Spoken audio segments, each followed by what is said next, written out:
తెలంగాణ మంత్రివర్గ విస్తరణ ఉంటుందని అనడంతో టీ కాంగ్రెస్ ఆశావాహులు ఢిల్లీకి క్యూ కడుతున్నారు. మంత్రివర్గంలో చోటు కల్పించాలని అధిష్టానం పెద్దలను కలుస్తున్నారు. ఎమ్మెల్యేలు దొంతి మాధవరెడ్డి, బాలునాయక్, కొత్తగా ఎన్నికైన ఎమ్మెల్సీ శంకర్ నాయక్, పలువురు నేతలు ఢిల్లీకి వెళ్లారు. నిన్న ఢిల్లీలో ఖర్గే, మీనాక్షి నటరాజన్ను ఎమ్మెల్యే దొంతి మాధవరెడ్డి కలిశారు.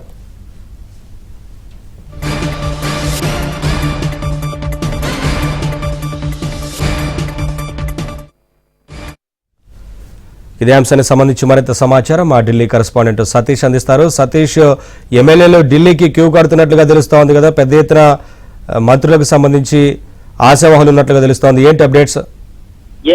నవీన్, తెలంగాణ కేబినెట్ మంత్రివర్గ విస్తరణకు సంబంధించి ఇటీవల ఏఐసీసీ అధ్యక్షుడు రాహుల్ గాంధీ, కేసీ వేణుగోపాల్ అదేవిధంగా సమావేశం జరిగిన సందర్భంలో పెద్ద ఎత్తున కాంగ్రెస్ పార్టీకి సంబంధించి సీఎం రేవంత్ రెడ్డి అదేవిధంగా వివిధ నేతలంతా కూడా సుదీర్ఘంగా సమావేశం నిర్వహించారు. సమావేశంలో కేబినెట్ విస్తరణకు సంబంధించిన అంశంలో క్లారిటీ వచ్చింది. ఈ నేపథ్యంలోనే పార్టీకి సంబంధించిన మరికొంతమంది నేతలు కూడా సామాజిక వర్గంగా కూడా వారికి మంత్రివర్గంలో చోటు కల్పించాల్సిన కూడా అధిష్టానం పెద్దల వద్ద విజ్ఞప్తి చేస్తున్నారు. తాజాగా ఆశావాహులంతా ఢిల్లీకి వస్తున్నారు. ఇటీవల మల్రెడ్డి రంగారెడ్డి సైతం కూడా రాహుల్ గాంధీకి ఒక లేఖ రాశారు. తనకు మంత్రి పదవి కేటాయించాలి, సిటీలో ఎక్కడ కూడా కాంగ్రెస్ పార్టీ గెలవలేదు, ఆ పార్టీకి సంబంధించి ముఖ్యంగా తాను మూడోసారి ఎమ్మెల్యే గెలుపొందాను, నాకు ఖచ్చితంగా అవకాశం కల్పించాల్సింది కూడా ఆయన ఒక లేఖ రాయడం జరిగింది. తాజాగా మరికొంతమంది నేతలు అయితే దాదాపు వరంగల్ కి సంబంధించి, నర్సంపేటకు సంబంధించిన ఎమ్మెల్యే దొంతి మాధవరెడ్డితో పాటు నల్గొండకు సంబంధించి దేవరకొండ ఎమ్మెల్యే బాలునాయక్, కొత్తగా ఎన్నికైన ఎమ్మెల్సీ శంకర్ నాయక్ తో పాటు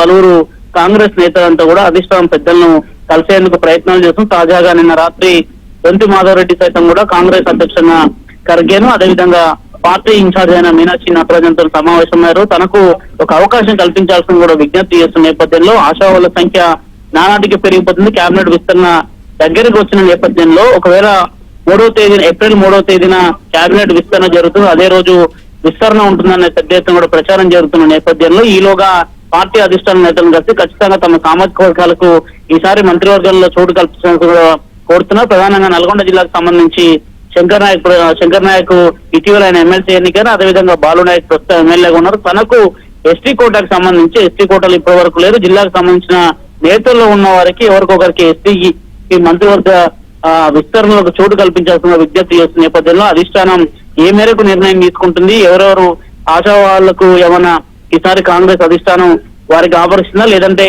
ఇటీవల సామాజిక వర్గానికి సంబంధించిన అంశంలో పెద్ద ఎత్తున కూడా ఢిల్లీలో సమావేశం జరిగింది. ఆ సమావేశంలో వాకాటి శ్రీహరి ముద్రాజు బీసీ వర్గానికి సంబంధించి అదేవిధంగా ఆది శ్రీనివాసు మున్నూరు కాపు వర్గానికి సంబంధించిన నేతలకు చోటు దక్కితే కాక మిగతా బీసీ నేతలు ఎవరికి కూడా కేబినెట్ విస్తరణలో చోటు దక్కకపోవచ్చు. మరోవైపు గడ్డం వివేక్ తో పాటు ప్రేమ్ సాగర్ మరికొంతమంది నేతల పేర్లు వినిపిస్తున్న నేపథ్యంలో కొంత చర్చ కూడా జరుగుతుంది, ఏ నేతకైతే ఇస్తే బాగుంటుందనే అంశంలో. అందుకే నేతలంతా కూడా ఢిల్లీకి క్యూ కడుతున్నారు. ముఖ్యమంత్రిని కలిసి తామంతా ఢిల్లీ వస్తున్నామని పార్టీ అధిష్టానం అవకాశం ఇస్తే వారిని కలిసి కూడా మంత్రివర్గంలో చోటు కల్పించిన కోరుతామని చెప్తున్నారు. Naveen, thank you Satish, thanks for the updates.